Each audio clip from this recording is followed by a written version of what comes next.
is up, YouTube? Welcome back to my channel. It's your boy D Dyson. Top 10 best shows, TV shows of 2022. My perspective, no one else's, just mine. Just mine. So with that being said, there's been a lot of good TV shows, still good TV shows running. I think this is like the first year where I've seen TV shows from start to finish, and it's just kind of like, man, because of the pandemic, holding some of these projects back, I'm here for it, trying to watch them all. It's, we're bombarded with good TV. So like I said, the Golden Globes, the Academy Awards, Screen Actors Guild, like these award shows are going to be popping because the competitive nature of all these streaming platforms bringing out good content. Man, it's been a really fun year in TV shows.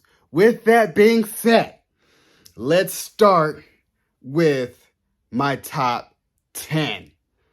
Mine. No one else's. Mine. Number 10. The Rings of Power. Amazon Prime bringing us back to Middle Earth and seeing Galadriel and how she had to fight the darkness even in her time. That's why I love The Lord of the Rings, because it follows Galadriel as an elf, seeing how Middle Earth came to be. And she's been around for like 200, 300 years. So she was there at the beginning of seeing Sauron and building Mordor. I think it was like the South Woods, and I was telling myself, this was really, really fun to watch. You got to see Middle Earth before all the darkness, and just seeing how it always was around. And you seen like this birth of this, man, he looks homeless, kind of almost looked like a Jesus, but it was like, you didn't know if that was going to be Sauron, but it's like an interpretation of Sauron, just bringing him into a life form. And I was like, and you just seen how eventually I'm like, yeah, how everything's transformed. That's why I love this season, because it was a very slow burn for me, but when it picked up, it picked up. It really picked up. And I was like, oh, whoa. And we getting battles. And I'm like, yeah, this is the Lord of the Rings that I fell in love with. Like, this is really what I fell in love with. I really enjoyed it. I really gave it I want to say 8 out of 10, just because it was like a good 3 or 4 episodes, 5 episodes. It was just slow.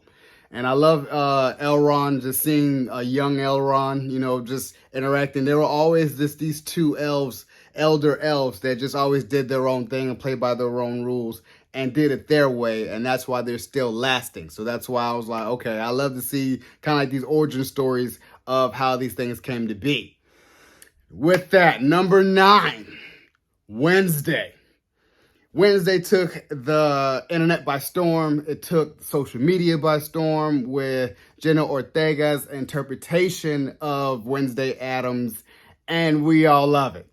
I loved it. The dance, viral sensation. You seeing everyone hitting everybody's hitting the dance. I loved it. I loved how she was embodied Wednesday, the quick wit, the darkness, the kookiness, the spookiness, you still have an essence of love and care, but very quick-witted. I don't care what you think. I will do you something if you get, you get too close. And I'm just like, I love that, but I love the detective aspect of it. I love that she's in school around other different beasts, because it brings us into the world of Addams Family. With things of just seeing these different creatures and different monsters that they always talked about for years. And also bringing Christina Ricci back we all know Christina Ricci as Wednesday. That's just from my childhood. But bringing her back into this, it's just icing on the cake. And I really love this. Gave me that Netflix feel of Teen Wolf. It's, to appeal to teens. But like I've always said in my review, if it brings a little bit more scariness to it. I love the actors in here. I think these actors have a lot to contribute to these roles, and I really want to see more. I can't wait for season 2 of Wednesday. Number 8, Peacemaker. Something different, something edgy, something very inspiring that they can build on from James Gunn and all their drama going on with DC and Warner Brothers.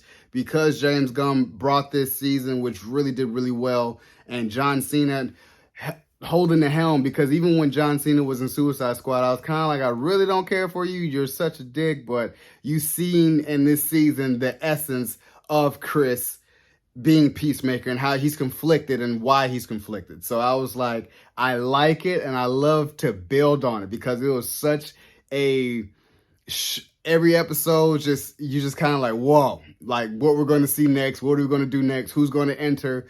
That's why I said, I'm like, the turmoil going on and over there at Warner Brothers, they need to fix it, because standing on top of this, you have a lot to build on. You have a lot to build on. And I really enjoyed it every step of the way. Number 7, The Boys, Season 3. Introduction of Soldier Boy, Homelander's Trump-like speech, man, and we got hero-gasm. So I didn't think that you can keep topping every season with this, and lo and behold, we're topping every season with this. This is going to go down as one of the best superhero shows ever, because of Anthony Barr as Homelander. Man, make a movie with Homelander. I need to see more Anthony Barr just being that destructive. I would love to see him and Superman just really go at it, or him versus Mr. Invincible. But him against Billy, I love it. I love to see when Billy got his powers and just trying to really take on Homelander. And like I said, the introduction of Soldier Boy, I was like, man, you need more of him too. I loved it. I loved this season. Couldn't get any better. I feel like Hero Gasm should have showed a lot more, but of course it's TV, so couldn't show that much. Number 6, Euphoria, Season 2. Even with this, I thought, even with the first season, man, my palms were so sweating. My palms are even more sweatier with this, knowing that Rue has got into the drug dealing business and really the underworld of drugs. And with that lady being so calm, very menacing, because she was like, yeah, don't worry, I know who you are. I know, just so easy and polite, but it's very menacing in that aspect. Like, you got doors in here that got locks on it, you can't get out. She had to escape through the bathroom. So it was a lot of aspects in here, even with just with Fez and going, with the death of Ashtray. It was a lot just of what's going on with them. And it was very intense. I loved every minute of it. Jules, all of them. And just with Calvin, with I think Nathan's dad, and I was like, man, everyone is going through it this season. So that's why I said you could tell it was a lot to just take in. Maddie, it was a lot to take in. And I loved it. We're on the edge of our seats every episode. The cringiness, the scariness of it all, the anxiety. This show, 10 out of 10 with the anxiety, has the decimal level to the breaking point when you watch these episodes. And that's why I loved it. It's just very for shock value. I love the shock value from this. Sam Levinson is just, to me, really brilliant when it comes to shock value. I know The Idol is coming. I can't wait for that, because it's going to be almost the same type of essence of Euphoria. And I'm here for it. Number 5, Winning Time, Season 1, The Rise of the Lakers Dynasty. I loved it. I loved it. Oh boy, playing Irvin Magic Johnson looks just like him. The smile, you got it down packed. You know what I'm saying?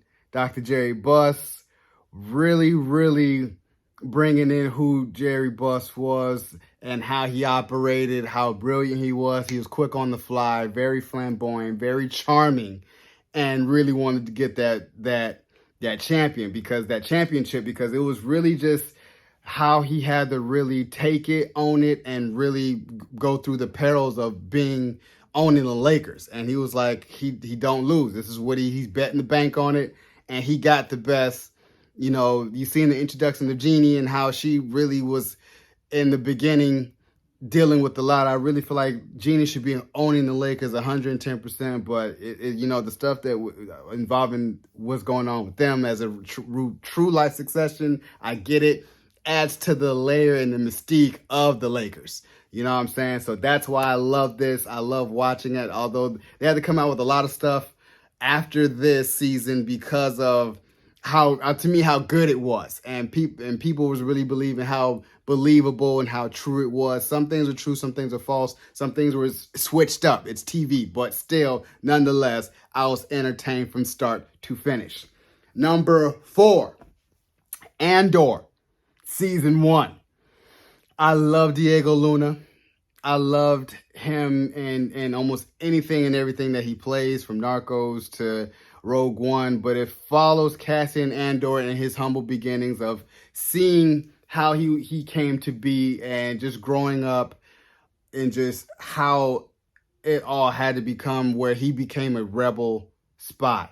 And I loved it. I love this because Stellan Skarsgård as like that charming antiques dealer, but at the same time he's in charge of leading the resistance and doing very dangerous things, having people killed and doing all kinds of stuff to really start that and give that spark to the resistance to say that the empire has to fall. This is how it has to go. Very ruthless, very cunning, and you could see that Diego Luna, especially in those prison episodes where he had a knack for escape, kind of like Riddick, but a more human element to where it's, he has a knack to get away, or how you can get in and out, infiltrate and dip. So that's why I was like, yeah, this is special. And I think this is Star Wars' first show other than animated Clone Wars and stuff like that and Rebels, but this is the first live action show that went beyond the aspect of 10 episodes. So I love that because it gives more of the storytelling. I didn't want it to end, but it ended at the right time. You know what I'm saying? Because you had all these things going on at once, She-Hulk and all these other things. And it stood the test. It stood the grounds from House of Dragon. It had all these things around it, and it stood its ground with the grounded realism episodes. Even with episode 1, when he shot the 2, when you just start and it looks like something off of Blade Runner, and it's just very futuristic, and he had to kill the two security guards, and it's steeped in realism from there. And I was like, yeah, Star Wars is doing it right out. Marvel need to take notes from Star Wars because they are doing it right, and I loved it. Number 3, Dahmer, the monster Jeffrey Dahmer story. And Evan Peters again. Evan Peters, Niecy Nash, that whole cast, oh my gosh, deserves every award coming their way. Brilliant performance by the both of them, portraying these characters with Jeffrey Dahmer and his neighbor, and with Niecy Nash and what she had to endure, knowing that Jeffrey Dahmer's next door, cutting up and killing black men, gay black men, and just how he just targeted and became a serial killer because of it, because it just showed the deep, dark dive into Jeffrey Dahmer, how he was killing from an early age. And I was happy that they didn't show the gruesomeness of the murders of him cutting anybody, but it just gave you the illusion and the anxiety before it happened. And that's why I was like, this is so chilling, so terrifying, so menacing, so gripping, very traumatizing seeing this. And my heart really goes out to the victims' families of having to relive this trauma of going through that, because that is extremely traumatizing, seeing these types of things. But for this cast to bring that to the light, I loved it. Ryan Murphy, can't get enough of Ryan Murphy, especially with the American true crimes, from the Versace to the OJ, and now we're here. So that's why I was like, I continue this, even with the story with John Wayne Gacy. I really want this to continue. This was something that I thought it was going to be kind of nothing, but man, it swept like crazy. I was really up at 5 o'clock in the morning finishing these episodes. I was that hooked, nightmares and all, still couldn't go to sleep, just really wanted to finish this. I loved it. Number 2, Stranger Things season 4, I guess it's 4A and 4B, but season 4, I didn't think that you can top season 3, and season 4 was the most scariest, gruesome, traumatizing, because that from that first episode, I'm like, damn, it's getting scary. Me and my wife watched this at night, and I'm just like, man, you got to put the kids to bed with this one, because it's, you seeing kids neck time. I'm like, oh yeah, they going for the chilling, gruesome factor. I loved it. I loved it. I love the introduction of these new characters of Argyle and Eddie, man. Eddie was something different because you didn't know Eddie. That rebel 80s rock star, just growing up in a crazy broken home.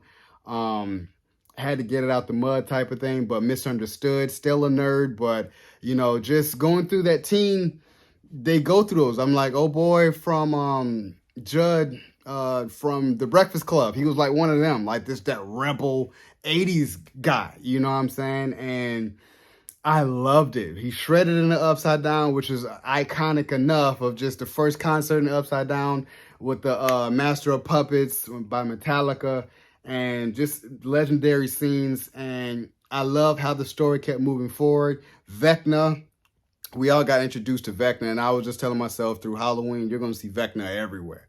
Very chilling, very gruesome, but I loved how it intertwined in the story, and we're getting, and I feel like we're moving closer to the final season of getting all the answers that we were looking for, especially with 11 and how everything goes from California back to Hawkins. I loved it all. Number 1. And comment below if you want me to do the honorable mentions. But number 1, of course, House of the Dragon. We were back in Westeros, back in the Seven Kingdoms, and we're in the era and the height of the Targaryens. And you just got to see the height of the dragon house and how the dragons came to be, and now they had a succession handling it in Westeros, of seeing who's going to be the heir to the throne, which, man, King Viserys really started the end of the house when he did something that was never done before by naming his daughter going to be the queen, the first ever queen, and going through the whole trials and tribulations versus, finding another wife and having a boy. And now you got a mixture of different things. And mainly I love to see just how everything unfolded. Daemon couldn't take his eyes off of him. Whenever he was on screen with Daemon Targaryen, you didn't know what you were going to get. Is he evil? Is he good? Is he playing his own game? Who is he playing?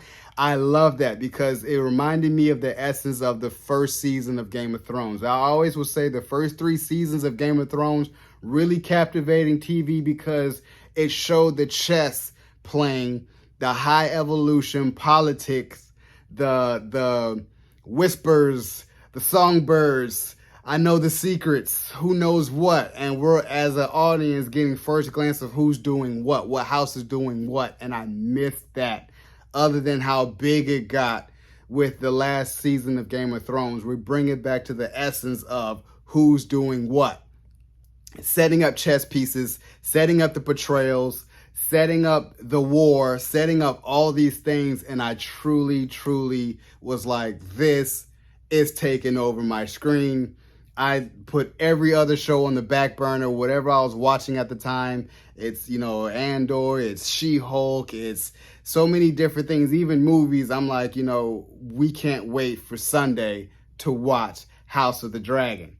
Now, right now, it's Toast the King, but like I said, that's in my honorable mentions because it's still going. But House of the Dragon, Emmys, Academy Awards, Golden Globes, I'm ready for them to take it. It's, Succession and Ted Lasso had it for a long time, and I'm like, House of the Dragon, yeah, is going to rule once more in the award season. Because I can't wait. It's season 2 is going to not coming in 2023, but 2024. So I'm like, you got time to build up the CGI for the dragons, because it's going to be a dragon. After the last episode, we're going to war. So you know you need a big budget for TV because we're at war with the dragons. So, you guys enjoyed my top 10 best TV shows of 2022. Subscribe to my channel. Post a comment down below. Like the video. It's your boy, D. Dyson. Peace.